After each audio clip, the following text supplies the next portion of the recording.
Hey there, I'm Brian Ogilvy, and welcome to my video tutorial, The 7 Phases of Self-Mastery. This is going to be a lot of fun. It's a detailed framework for internal power and unlimited focus. Let's get straight into it. Again, I'm Brian Ogilvy. Here I am in Williamsburg. I'm the author of a book, How to Conquer Yourself, Discipline and Willpower for the Conscious Creative Thinker.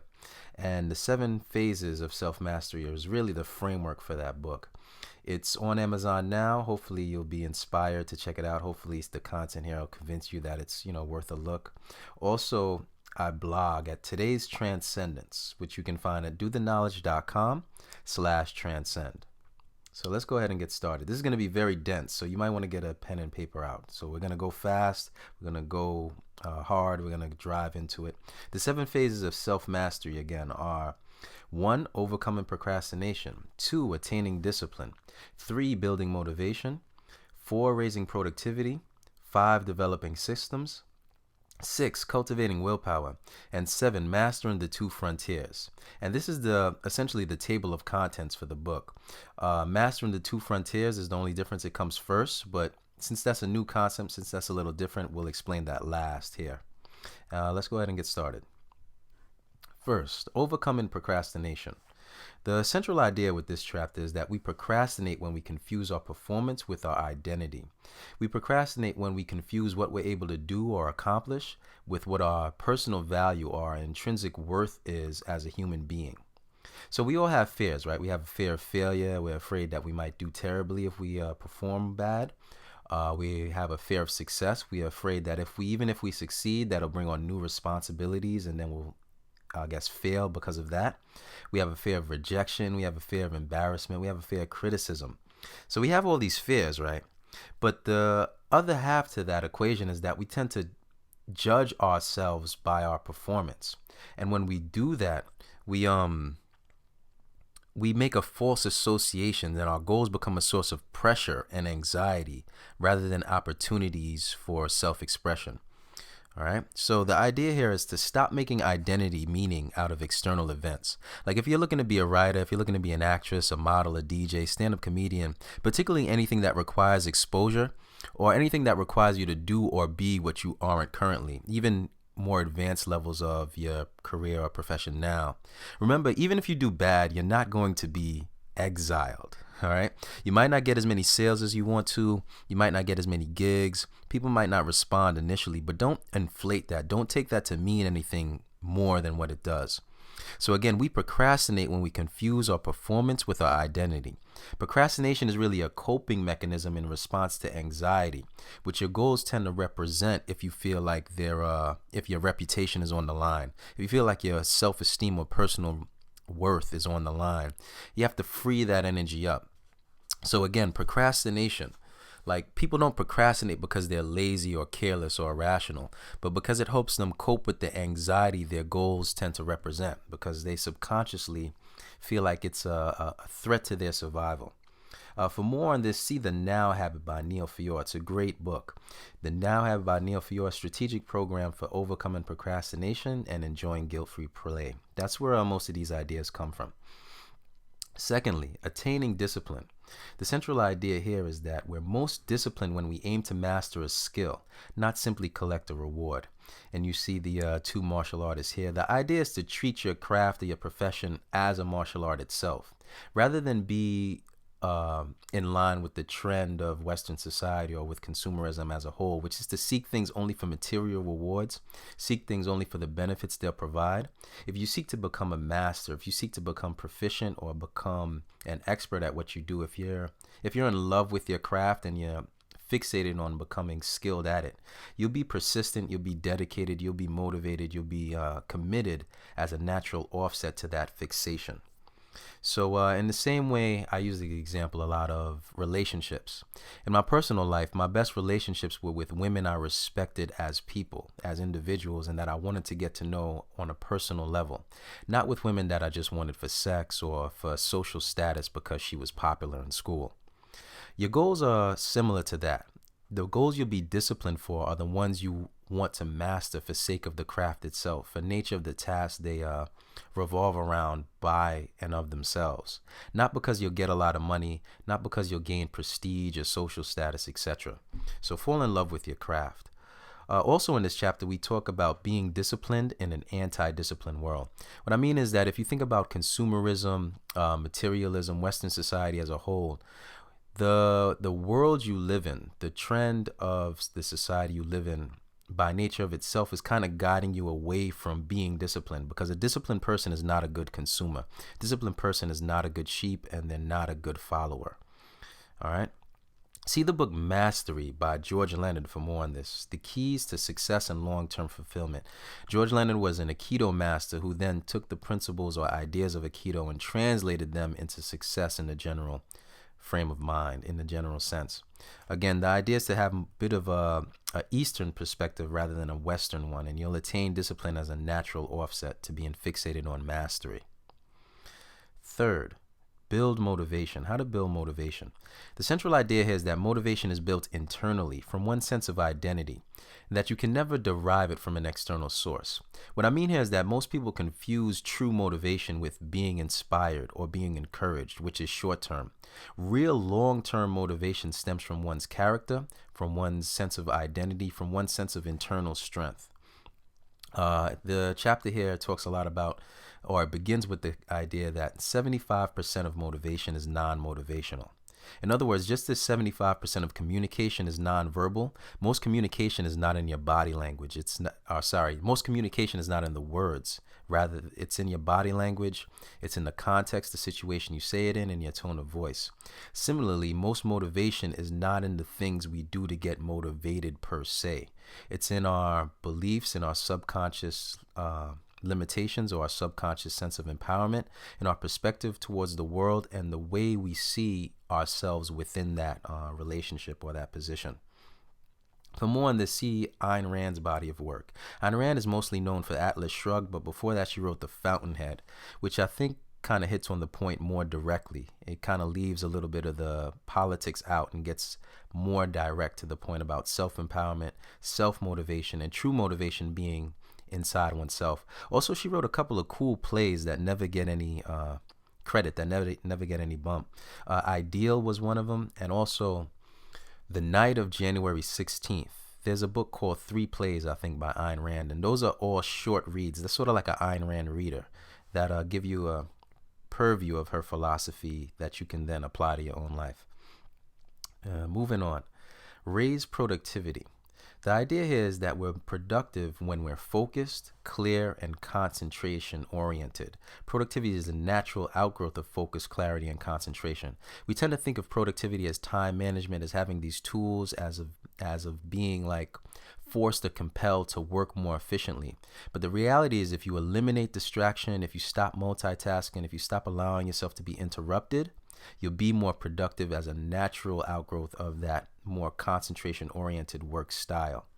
But this is difficult because due to the nature of technology, our entire world suffers from attention deficit disorder. In fact, in Korea and Taiwan, they have IAD, Internet Addiction Disorder, and they recently added something to the DSM, I think it's the 5 they're on now, DSM-5, Diagnostic and Statistic Manual of Mental Disorders, Volume 5.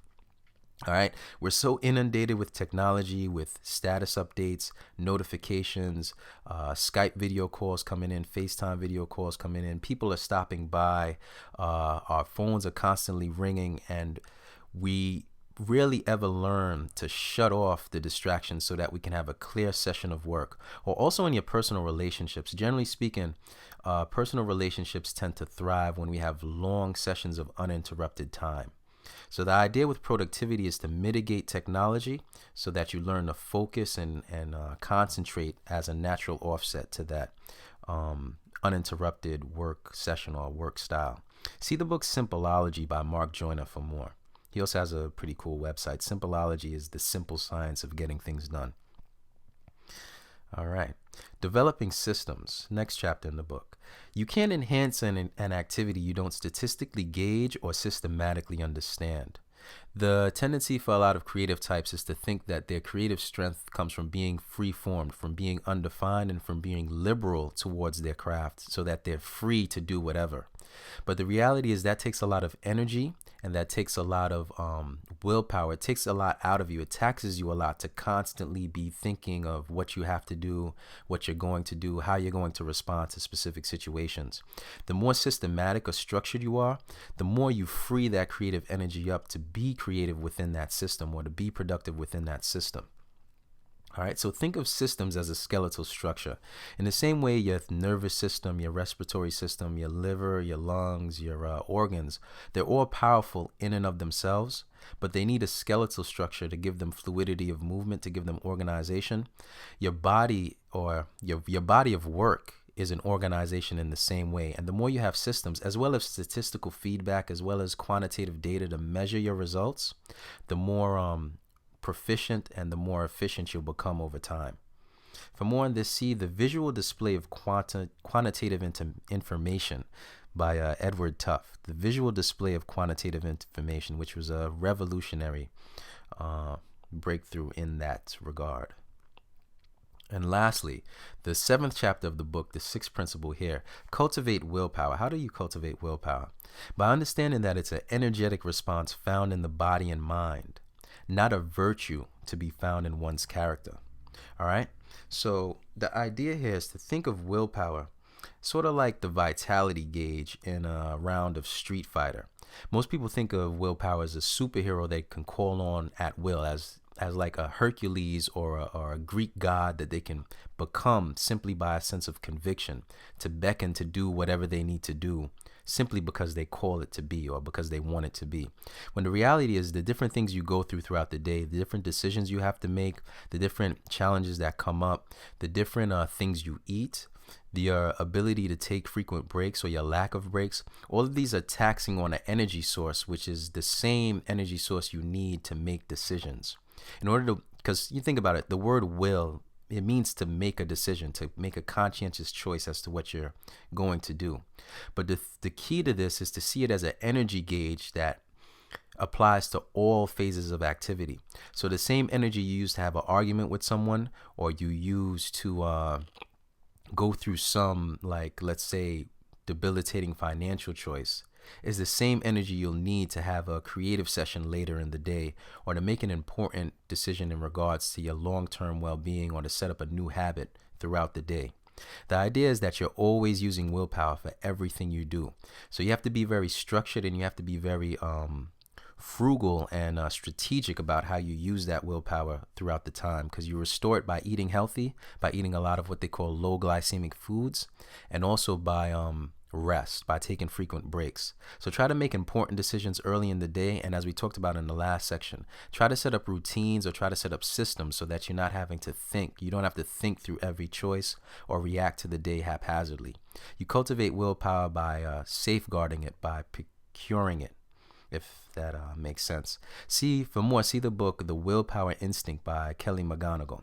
How self-control works, why it matters, and what you can do to get more of it. Also, and this one I actually prefer personally, Willpower, Rediscovering the Greatest Human Strength by Roy Baumeister and John Turney. John Turney works for the New York Times. Roy Baumeister is a professor of psychology at FSU. And they get more into the history, which I think gives a good context.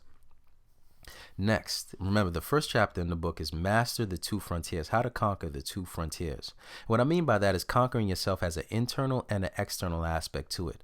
Half of conquering yourself is personal or psychological, and half of it is social or environmental. And I think you can get a grasp of this not only through the content that we've covered so far, but also in your personal life.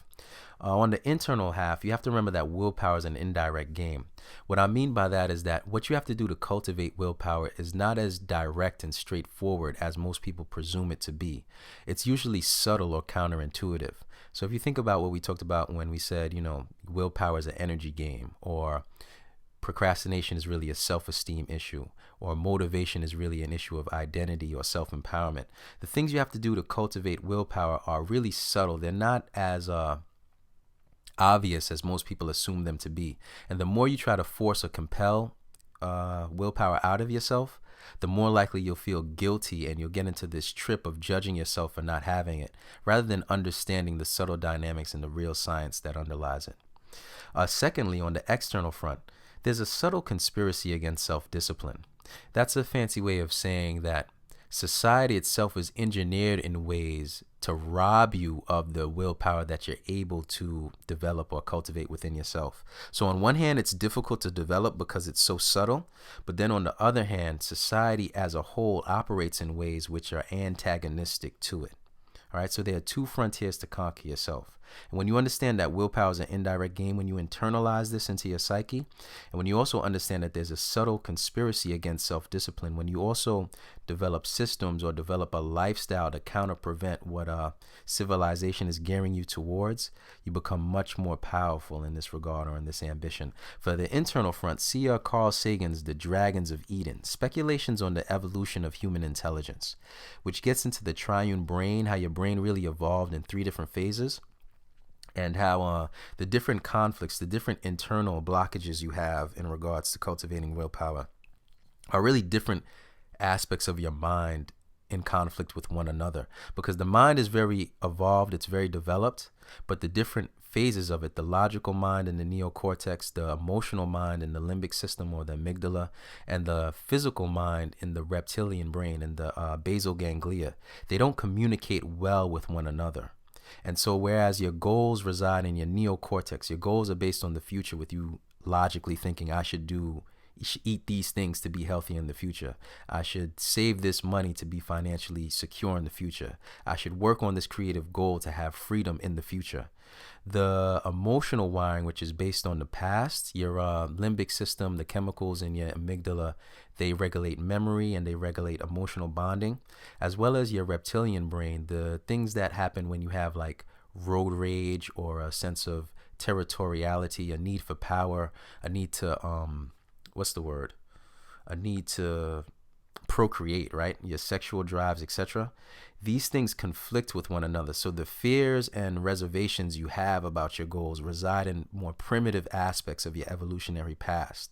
And the more you have a conceptual understanding of how this works, the more you can get leverage over it, because you have to learn to line these things up. You have to learn to line these aspects up. And I talk about it in my book as well. For the external frontier, read The Empire of Illusion, The End of Literacy and the Triumph of Spectacle. By literacy, Chris Hedges means critical thinking as a whole, not necessarily the ability to read per se. And by spectacle, what he means is our fixation with imagery, our fixation with media entertainment, and how that's really rewiring us to be out of touch with the cognitive abilities we need to advance and progress and to solve problems socially, which I then take in the book and apply to internal problems as well, to conquering yourself as well. So the central idea, remember there are 2 frontiers to conquer, is that to conquer yourself is to be at tactical war with both your instincts and your social conditioning simultaneously. All right? You're at war with your instincts and your social conditioning simultaneously. All right, and now to recap, lesson overview. On the internal half, you can get a sense of this. Ending procrastination, attaining discipline, building motivation, those are primarily internal concerns that have to do with your mind.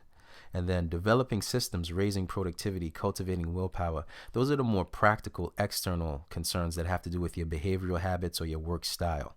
So half of it is internal game, half of it is external game. And then lastly, of course, you have mastering the 2 frontiers. Again, to conquer yourself, you have to respect that there's challenges in terms of your own psychology, your instincts, your physiological nature. And then again, to conquer yourself on the outside, there's challenges in respect to society as a whole. Because literally everything you come across, as soon as you walk outside your door, it's really designed to keep you from mastering yourself. All right. The irony here is that America used to be a land of industriousness. American tradition, ironically, historically, is that of frugality, thrift, self-discipline, personal enterprise, personal initiative, etc. But we've somehow over time mutated into a culture of sloth and indulgence. All right, so you want to prevent this from affecting you too much. But just remember, you have to master both frontiers. It's a dual dynamic you're facing. It's a very noble path that you're on. If you're interested in this, if this type of content resonates with you, that means that you have a strong soul. So it's a noble path that you're on, but it's a very challenging path. And That's why I wrote this book. This book is written for you. It's written with you specifically in mind. Again, How to Conquer Yourself. Discipline for the Conscious Creative Thinker is the title. Here's a good friend of mine. She's a painter and a studying nurse. Brilliant person. Loves the book. Another guy, this is a record producer. He also does energy work. He's been helping me a lot with the promotion. He loves the book as well.